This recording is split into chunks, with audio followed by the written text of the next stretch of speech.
ग्रामपंचायत येरमाळा यांनी निर्माण केलेल्या भव्य दिव्य प्रांगणात 78वा स्वातंत्र्य दिन विविध रंगारंग कार्यक्रम घेऊन नेत्रदीप सोहळा उत्साहात साजरा।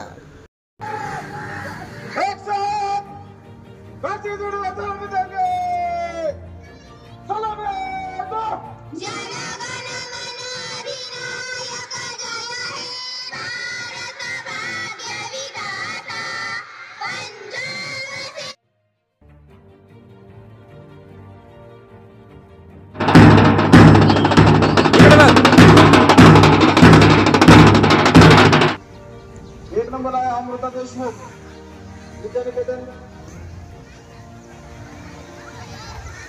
2 नंबर आहे श्रावणी मते। Myself Amrita, and today I will be speaking on the topic connecting India economically, geographically and culturally. I will start my speech by telling that the topic has 2 aspects. The first aspect is connecting India to itself. And the second aspect विद्यार्थिनी अमृता परशुराम चव्हाण, मी ज्ञानोदय विद्यालय या शाळेची विद्यार्थिनी आहे। सर्वांना माझा नमस्कार। मी तुमच्या देशाचा झेंडा, तुमचा तिरंगा बोलतोय। मी बोलतोय म्हणून काही लोक घाबरतील, पण काही गोष्टींची जाणीव करून द्यायची होती म्हणून बोलतोय। तुम्ही मला विकत घेता, कुणी शर्टवर लावायला तर कुणी हातावर बांधायला। तुम्ही मला विकत घ्या, त्याला माझी काहीच हरकत नाही, पण मला मानाने सन्मानाने वागणूक देऊन जपू शकाल ना, नाहीतर आज हृदयाजवळ आणि उद्या तरी कोपऱ्यात रस्त्यात टाकण्यासाठी माझा वापर व्हायला नको। मेरा नाम श्रावणी मते है, मैं आता 7वीं कक्षा में पढ़ती हूँ। यहाँ पर गाँव से कुछ पधारे हुए लोग, उपस्थित मेहमान, मेरे टीचर, दोस्तों और सहेलियों, आप सभी को 15 अगस्त की बहुत बहुत बधाई। आजादी का असली मतलब वही समझ सकता है जिसने कभी गुलामगिरी की हो। हम सौभाग्यशाली हैं, हम सौभाग्यशाली। प्यार भी भरपूर गया, माँ का सिंदूर गया, प्यार भी भरपूर गया, माँ का सिंदूर गया। नन्हे नन्हे मेहमानों के लंगोटियाँ चली गई, छोटी छोटी बेटियों की चोटियाँ चली गई। बाप की कमाई गई, भाई की पढ़ाई गई, बाप की कमाई गई, भाई की पढ़ाई गई। एक ऐसा विस्फोट हुआ पता ही नहीं चला, जिसमें की सारी बोटियाँ चली गई, जिसमें की सारी बोटियाँ चली गई। आप चली गई गाड़ी में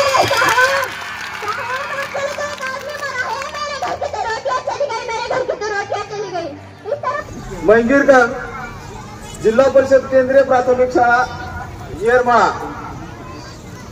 Studying third standard. Today is 15th August. I wish you all a very happy Independence Day. Independence Day is the most important day in the history of India.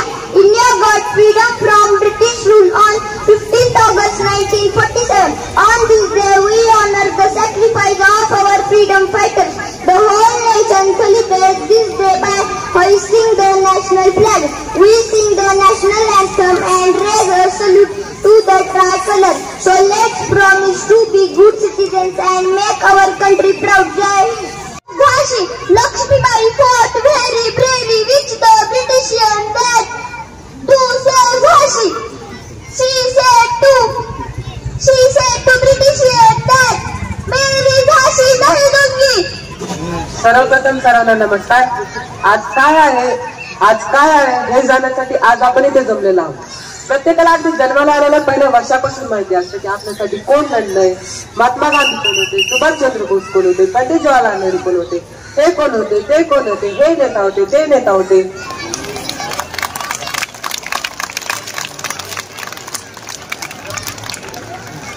यानंतर दुसरं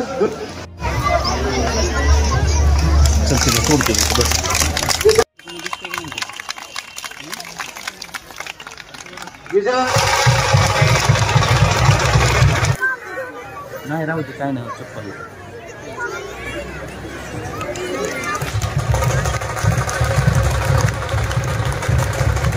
केला होता, त्याची दखल घेऊन आपल्या ग्रामपंचायतचे उपसरपंच तसेच सर्व ग्रामपंचायत सदस्य विकासभाऊ बारफुल, गणेश बाबा बारफुल यांनी दखल घेऊन जुने ग्रामपंचायतच्या इमारतीत ज्येष्ठ नागरिक बसायचे।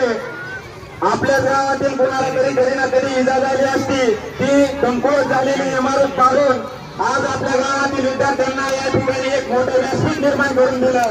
त्याबद्दल प्रथमतः सर्व गावकऱ्यांच्या वतीनं मी त्यांचं आभार मानतो आणि येरमाळा आहे आपण येरमाळ्याला आजपर्यंत ओळखत आलो. येरमाळा हे एडेसरीमुळे ओळखलं जातं.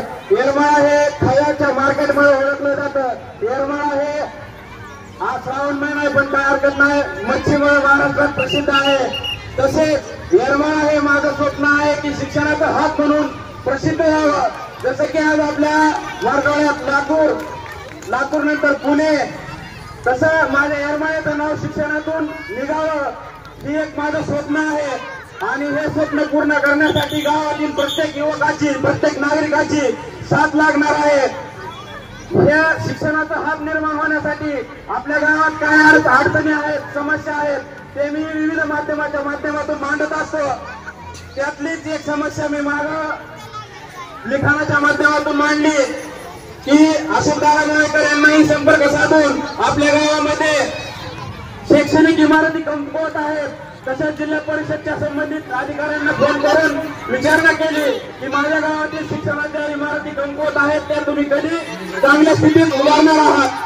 तर त्यांनीही मला आश्वासन दिलं की लवकरात लवकर ज्ञानोदय विद्यालयाची ही भव्य इमारत 2 मजली विद्यार्थ्यांसाठी सर्व सुखसुविधांच्या अनुषंगाने पूर्ण करण्यात येईल आणि बाकीच्याही सुविधा देण्यात येतील. अजून एक विशेष म्हणलं तर काही चांगली कामं करताना अडचणी खूप असतात, पण चांगले काम करताना अनेक जण सर्व विसरून आपल्याला साथ देत असतात. मग इथं जात धर्म काहीही हे नसतं. त्याप्रमाणे आपल्याला पहिलं स्वातंत्र्य मिळवून दिलं छत्रपती शिवाजी महाराजांनी, आपल्याला दुसरं स्वातंत्र्य दिलं वीर सर्व शहीद जवानांनी, स्वातंत्र्य सैनिकांनी, आणि आज आपल्याला तिसऱ्या स्वातंत्र्याची आवश्यकता आहे.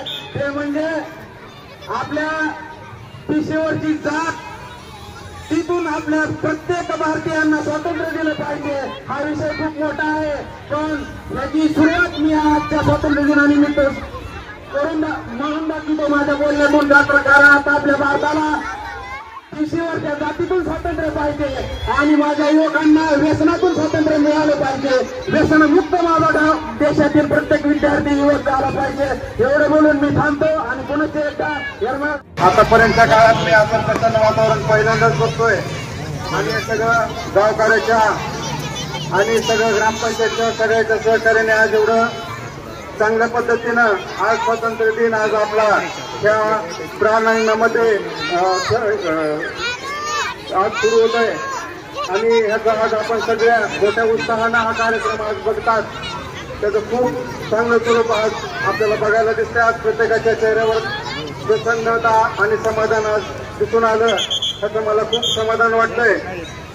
तसेच आज जसं विद्यार्थ्यांनी इथं आज येऊन आपले भाषणं केली किंवा कलागुणांना त्यांना वाव मिळाला, त्या पद्धतीनं यापुढं ग्रामपंचायत कार्यालय येरमाळा इथून पुढच्या कुठलाही प्रजासत्ताक दिन असो किंवा स्वातंत्र्य दिन असो, आता यापुढे शाळेनं कुठलाही कार्यक्रम त्यांच्या शाळेत न घेता आपल्या ग्रामपंचायतच्या प्रांगणामध्ये सांस्कृतिक कार्यक्रम असो किंवा भाषणाचा असो किंवा विविध कलागुणाचा कार्यक्रम असो, तो याच ठिकाणी याच परिसरात आपण पुढच्या वर्षीपासून किंवा येणाऱ्या स्वातंत्र्य दिना किंवा प्रजासत्ताक दिनानिमित्त याच ठिकाणी घेऊ. इस वीडियो को लाइक करें, हमारे चैनल को सब्सक्राइब कर बेल आइकन जरूर प्रेस करें